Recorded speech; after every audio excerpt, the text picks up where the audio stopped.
Welcome to the Slop Farm. Enjoy the video.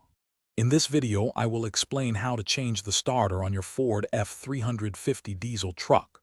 First, prioritize safety by gathering all your tools, including a 13mm socket, a half-inch socket, and sturdy jack stands. Always disconnect the negative battery cable to prevent any electrical hazards. Then, safely lift and secure your truck using reliable jack stands, ensuring it is stable before you begin working underneath. The starter motor is located on the passenger side of your engine, often behind the frame rail. You might need to remove the inner fender for easier access. Begin by disconnecting the main power wire, usually secured by a half-inch or 13mm nut. Next, carefully remove the 2 or 3 mounting bolts that hold the starter in place. These are often 13mm bolts, and an extension with a swivel may be helpful due to tight clearance.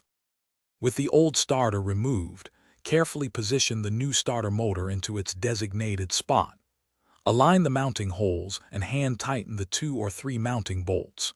Torque these bolts to 16 to 20 foot-pounds to ensure a secure fit, possibly using blue thread locker.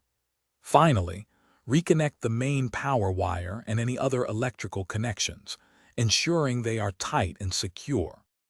Once the new starter is fully installed and all electrical connections are secure, reconnect the negative battery cable. Double-check that all tools and equipment are clear from the work area underneath the truck. Carefully lower your truck from the jack stands or lift.